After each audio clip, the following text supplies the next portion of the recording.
Operation కర్రిగుట్టలో ఉన్న జవాన్లు మావోయిస్టులు వేసిన ప్లాన్ని ముందుగానే పసిగట్టలేకపోయారంటే ఖచ్చితంగా ఇప్పుడు లేటెస్ట్గా వచ్చినటువంటి ఒక అప్డేట్స్ అయితే ఖచ్చితంగా అవుననే సమాధానం వినిపిస్తోంది. ఎందుకంటే ముగ్గురు తెలంగాణ గ్రే హౌండ్స్కి సంబంధించినటువంటి భద్రతా బలగానికి సంబంధించినటువంటి ముగ్గురు గ్రే హౌండ్స్కి సంబంధించినటువంటి పోలీసులు బలైపోయారు. మావోయిస్టులు అమర్చినటువంటి మందు పాత్రకి బలైపోయారు. కర్రిగుట్టలు మరోసారి దద్దరిల్లిపోయాయి.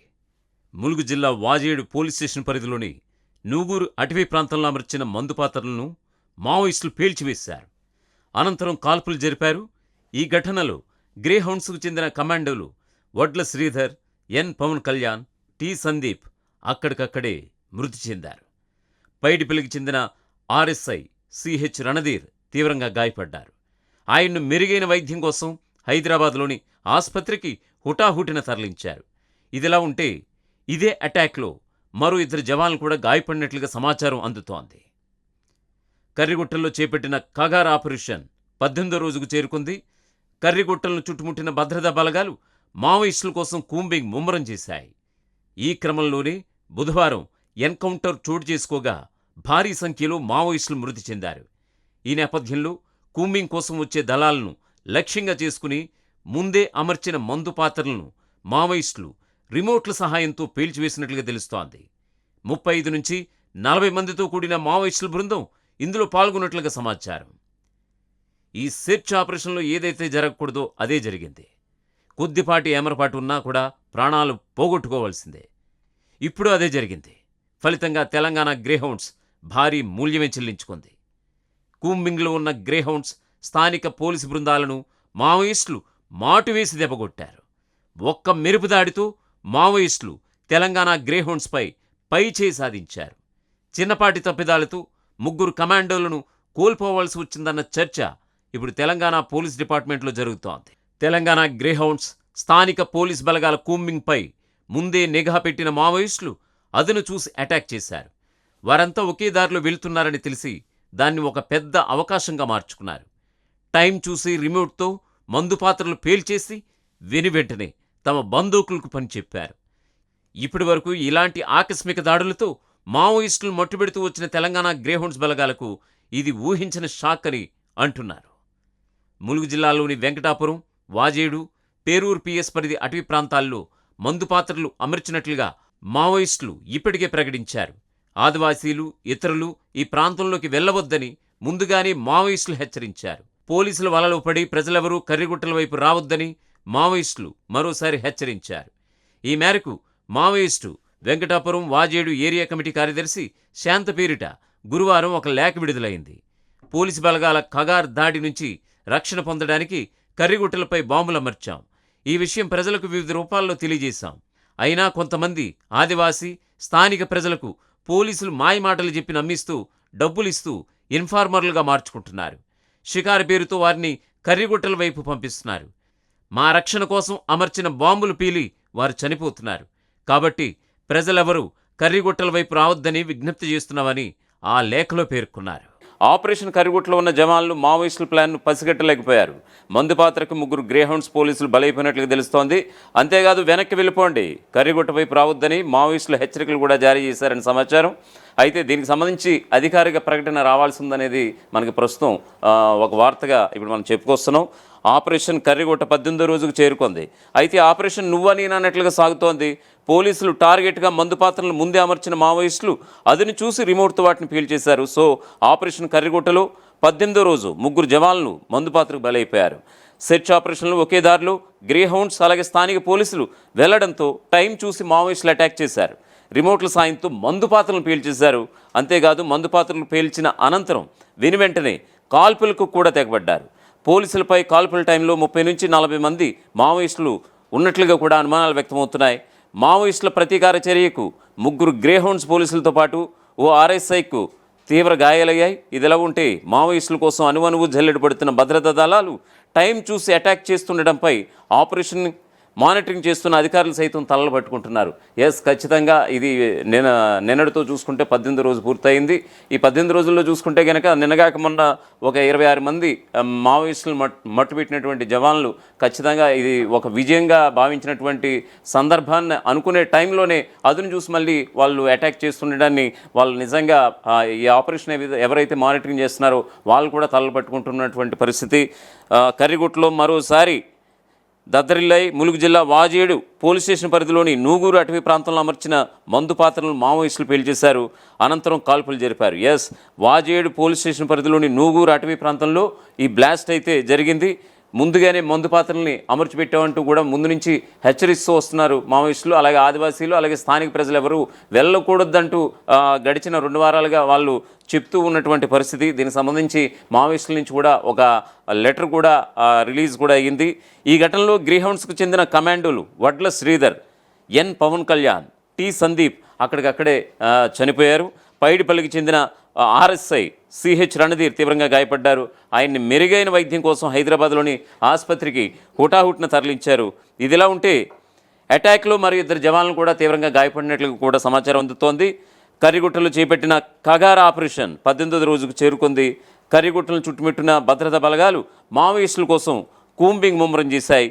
ఈ క్రమంలోనే బుధవారం ఎన్కౌంటర్ చోటు చేసుకోగా భారీ సంఖ్యలో మావోయిస్టులు మృతి చెందారు.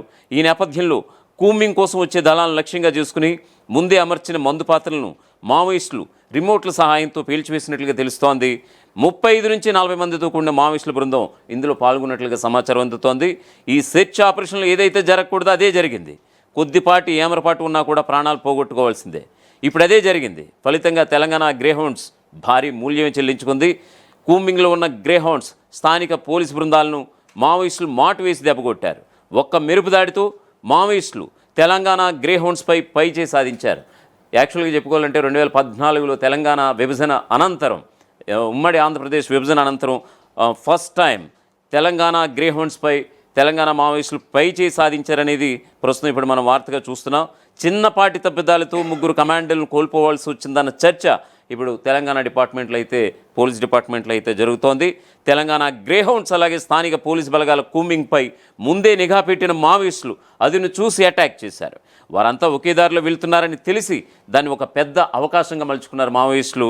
టైం చూసి రిమోట్తో మందు పాత్రలు పేల్చేసి వెంటనే తమ బందూకులకు పని చెప్పారు. తుపాకీలకు పని చెప్పి బుల్లెట్లు వర్షాన్ని కురిపించడంతో అక్కడికక్కడే 3 గ్రేహౌండ్స్ దళానికి చెందినటువంటి పోలీసులు అక్కడికక్కడే ప్రాణాలు కోల్పోగా మరో 2 తీవ్రంగా గాయపడ్డారు. మరొక ఆర్ఎస్ఐ అంటే స్థానిక పోలీసు ఆర్ఎస్ఐ రణధీర్ కూడా తీవ్రంగా గాయపడ్డారు. ఆయన వెంటనే హైదరాబాద్లోని ఓ ప్రైవేట్ ఆసుపత్రికి హుటాహుటిన తరలించడం జరిగింది. ఆయన పరిస్థితి కూడా కాస్త సీరియస్గా ఉన్నట్లుగా తెలుస్తోంది. సో దానికి సంబంధించి కూడా అధికారిక ప్రకటన రావాల్సి ఉంది అధికారుల నుంచి. ములుగు జిల్లాలోని వెంకటాపురం, వాజేడు, పేరూరు పిఎస్ పరిధి అటవీ ప్రాంతాల్లో మందు పాత్రలు అమర్చినట్లుగా మావోయిస్టులు ఇప్పటికే ప్రకటించారు. ఆదివాసీలు, ఇతరులు ఈ ప్రాంతంలోకి వెళ్ళవద్దని ముందుగానే మావోయిస్టులు హెచ్చరించారు. పోలీసులు వలలో పడి ప్రజలెవరూ కర్రిగుట్టల వైపు రావద్దని మావోయిస్టులు మరోసారి హెచ్చరించారు. ఈ మేరకు Maoist Venkatapuram, Vajedu area committee కార్యదర్శి శాంత పేరిట గురువారం కూడా ఒక లేఖ విడుదలైంది. పోలీసుల బలగాల కగార్ దాడి నుంచి రక్షణ పొందడానికి కర్రిగుట్టలపై బాంబులు అమర్చాం. ఈ విషయం ప్రజలకు వివిధ రూపాల్లో తెలియజేశాం. అయినా సరే కొంతమంది ఆదివాసేతర ప్రజలకు పోలీసులు మాయమాటలు చెప్పి నమ్మిస్తూ డబ్బులు ఇస్తూ ఇన్ఫార్మర్లుగా మార్చుకుంటున్నారు. ఇది సరైన పద్ధతి కాదు. మీరు కూడా కొంచెం మేల్కోండి. పోలీసుల ట్రాప్లో మీరు పడకండి. షికారు పేరుతో వారిని కర్రిగుట్టల వైపు పంపిస్తున్నారు సామాన్య ప్రజల్ని, అలాగే ఆదివాసీల్ని. మా రక్షణ కోసం అమర్చిన బాంబులు పేలి వారు నిజంగా బలైపోవడం మాకు ఓ రకంగా బాధాకరం. దయచేసి ఎవరు కూడా కర్రిగుట్టల వైపు వెళ్ళొద్దంటూ కూడా ఒకవైపు ఆదివాసీ బిడ్డలకి, మరోవైపు సామాన్య సమీప ప్రాంత ప్రజలకి కూడా మావోయిస్టులు విజ్ఞప్తి చేసినటువంటి పరిస్థితి అయితే కనిపిస్తోంది. కాబట్టి ప్రజలెవరూ కర్రిగుట్టల వైపు రావద్దని విజ్ఞప్తి చేస్తున్నామంటూ ఆ లేఖలో పేర్కొన్నారు సదరు ఏరియా కమిటీ కార్యదర్శి శాంత. సో ఓవరాల్గా చెప్పాలంటే కనుక ఒకవైపు విజయం సాధిస్తున్నాం అనుకునే ఆ క్షణంలోనే మరోవైపు వెనువెంటనే మావోయిస్టులు దాడి చేయడాన్ని నిజంగా ఎవరైతే ఈ సెర్చ్ ఆపరేషన్ మానిటరింగ్ చేస్తున్నారో అధికారులు సైతం తలలు పట్టుకుంటున్నటువంటి పరిస్థితి. వాళ్ళు కూడా అదును చూసి, ఎందుకంటే కర్రిగుట్టలు అనగానే సుమారుగా ఈ మహారాష్ట్ర, ఛత్తీస్గఢ్, తెలంగాణ ఈ ప్రాంతం బోర్డర్కి సంబంధించి సుమారుగా 90 కిలోమీటర్ల అరణ్య ప్రాంతం. అదంతా కూడా దట్టమైన అడవి ఉన్నటువంటి ప్రాంతం, ఎత్తైన కొండలు, అనువనువు మావోయిస్టులకి పెద్దగా తెలిసినటువంటి ప్రాంతం. ఖచ్చితంగా వాళ్ళు పైచేయి సాధించే అవకాశాలు లేకపోలేదన్నది చాలామంది మాజీ మావోయిస్టులు అలాగే మేధావులు సైతం చర్చించుకున్నటువంటి పరిస్థితి.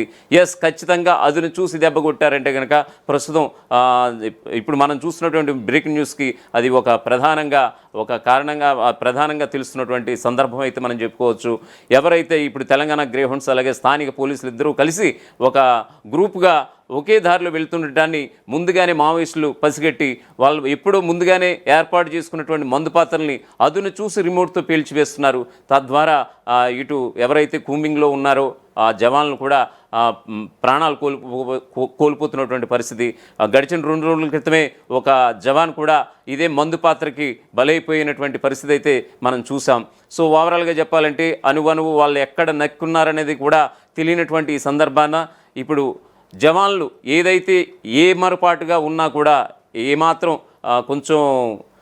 ఏమరపాటుగా ఉన్నా కూడా వారు ప్రాణాలు కోల్పోవాల్సిన పరిస్థితి అయితే కనిపిస్తోంది. సో ఖచ్చితంగా ఎలాంటి పరిస్థితినైనా ఎదుర్కొనే విధంగానే వాళ్ళు ఎప్పటికప్పుడు అలర్ట్గా ఉండాలి. ఖచ్చితంగా ఇటువంటి సెర్చ్ ఆపరేషన్ విషయంలో సో ఏమరపాటు విషయానికి వస్తే గనక ఖచ్చితంగా వాళ్ళు ఈ రకంగా బలైపోవడానికి కారణమవుతుందంటూ కూడా చాలామంది విశ్లేషిస్తున్నటువంటి పరిస్థితి. సో ఈ క్రమంలో 3 జవాన్లు మావోయిస్టులు అమర్చినటువంటి మందు పాత్రకు బలైపోయారు. మరో 2 జవాన్లు తీవ్రంగా గాయపడ్డారు. అలాగే ఒక ఆర్ఎస్ఐ రణధీర్ కూడా తీవ్రంగా గాయపడ్డారు. ఆయన వెంటనే హైదరాబాద్లోని ఒక ప్రైవేట్ ఆసుపత్రికి హుటాహుటిన తరలించారు. సో ఓవరాల్గా చెప్పాలంటే ఏపీ విభజన అనంతరం తెలంగాణ ఏర్పడ్డాక తొలిసారి మావోయిస్టులు తెలంగాణ గ్రేహౌండ్స్పై పైచేయి సాధించారనే ఒక వాదన అయితే బలంగా అయితే తెరపైకి వస్తోంది. సో మావోయిస్టు అగ్రనేత హిడ్మా కావచ్చు, అలాగే దామోదర్తో పాటు మరో 3,000 మంది కర్రిగుట్టలపై నక్కి ఉన్నారన్న సమాచారంతో ఏదైతే 2 వారాల క్రితం ఈ పోలీసులు సెర్చ్ ఆపరేషన్ చేపట్టారో ఆ సెర్చ్ ఆపరేషన్ ఫలప్రదం కాబోతుందా అని అంటే కనుక ఖచ్చితంగా అటువంటి అవకాశాలు లేదు అనే వాదన కూడా మరోవైపు కనిపిస్తోంది. అసలు హిడ్మా ఎక్కడ, అలాగే మావోయిస్ట్ అగ్రనేత దామోదర్ ఎక్కడ అనే దానిపైనే ఇప్పుడు అనేక అనుమానాలు కలుగుతున్నాయి. మరోవైపు అయితే అవే అడవుల్ని దారులుగా చేసుకుని కేరళ వైపు కూడా వెళ్ళిపోయినట్లుగా కూడా చాలామంది విశ్లేషిస్తున్నారు. మాజీ మావోయిస్టులు కూడా కొట్టిపారేస్తున్నారు. అగ్రనేతలు ఎవరు ఇప్పుడు అక్కడ ఉండే పరిస్థితి ఉండదు. ఎందుకంటే అడవిలో ఉన్నటువంటి వాళ్ళంతా కూడా ఖచ్చితంగా వాళ్ళ రూట్స్ వాళ్ళకి తెలుసు. సొరంగాలు ఇప్పటికే ఏర్పాటు చేసుకున్నారు. ఖచ్చితంగా వాళ్ళ సేఫ్ జోన్లో వాళ్ళు ఉండే ఉంటారు. ఎందుకంటే ఖచ్చితంగా అడవిలో ప్రతి అణువణువు ముందే తెలుసుకున్నటువంటి వాళ్ళకి ఈజీగా తప్పించుకోవడం చాలా ఈజీ వాళ్ళకి. సో జవాన్లు కొంచెం కాస్త అలర్ట్గానే ఉండాలి. ఇటువంటి ఎలాంటి ఏమరపాటుగా ఉన్నా సరే ప్రాణాలు బలైపోవలసిందంటూ కూడా చాలామంది మేధావులు అలాగే ప్రజాస్వామ్యవాదులు కూడా చెప్తున్నటువంటి పరిస్థితి. సో ఓవరాల్గా చూద్దాం. ఇప్పుడు అయితే నిన్నగాక మొన్నే ఒక 20 మంది పైగా ఎవరైతే భద్రతా దళాలు కూంబింగ్లో ఉన్నాయో 26 మందిని పైగా మట్టుబెట్టాయి నక్సల్స్ని. అంతలోనే ఈ వార్త వినేంత అంతలోనే దారి మధ్యలో కూంబింగ్ కాస్తున్నటువంటి మన తెలంగాణ గ్రేహౌండ్స్కి సంబంధించినటువంటి వాళ్ళని అలాగే స్థానిక పోలీసులు వెళ్తున్నారన్న సమాచారంతో మావోయిస్టులు ముందుగానే ఆల్రెడీ మందుపాత్రలు అమర్చామంటూ కూడా డే 1 నుంచి కూడా చెప్పుకుంటూ వస్తున్నారు. అంటే ఇది జవాన్ల కోసం చెప్తున్నటువంటి ఒక ప్రకటన అయితే కాదు. ఖచ్చితంగా ఇది స్థానిక ప్రజల్ని అలాగే ఆదివాసీలను కాపాడుకునే ప్రయత్నంలో మావోయిస్టులు ప్రకటన కూడా చేశారంటూ కూడా చాలామంది చెప్తున్నటువంటి పరిస్థితి. సో ఈ క్రమంలో వాళ్ళు ఏదైతే చెప్పారో ఆ స్టేట్మెంట్స్కి అనుగుణంగానే ఇక్కడ మందు పాత్రలు కూడా పేలటం అనేది జరుగుతోంది. అదును చూసి వాళ్ళు మావోయిస్టులు జవాన్లపై విరుచుపడడం కూడా నిజంగా ఎవరైతే ఆపరేషన్ మానిటరింగ్ చేస్తున్నారో అలాగే ఎవరైతే కూంబింగ్లు ఉన్నారో వాళ్ళు కూడా అంతుపట్టని విషయంగా కనిపిస్తోంది. ఎక్కడ కూడా నక్సల్స్ కనిపించడం లేదు. అయినా సరే మందు పాత్రలు మాత్రం టైం చూసి కొడుతున్నారు. వాళ్ళు ఎక్కడున్నారు ఏంటనేది విషయం కూడా ఈ కర్రిగుట్టలపై కూంబింగ్ చేస్తున్నటువంటి ఎవ్వరికీ కూడా అర్థం కాని పరిస్థితిగా కనిపిస్తోంది. సో చూద్దాం. ప్రస్తుతానికైతే తెలంగాణ గ్రేహౌండ్స్కి సంబంధించి 3 ప్రాణాలు కోల్పోవాల్సి వచ్చింది. అలాగే ఓ ఆర్ఎస్ఐ రణధీర్ తీవ్రంగా గాయపడినటువంటి పరిస్థితి, ఆయన విషమ పరిస్థితిలో ఉన్నట్లుగా కూడా తెలుస్తోంది. ఆయన వెంటనే హుటాహుటిన హైదరాబాద్లోని ప్రైవేట్ ఆసుపత్రికి కూడా తరలించారని కూడా మనకు తెలుస్తోంది. అలాగే ఇదే ఘటనలో అంటే ఆ మందు పాత్ర పీల్చిన అనంతరం వెంటనే తమ తుపాకీలకు పనిచెప్పి బుల్లెట్ల వర్షం కురిపించారు. ఈ ఘటనలో మరో 2 జవాన్లు కూడా అక్కడ గాయపడినట్లుగా కూడా తెలుస్తోంది.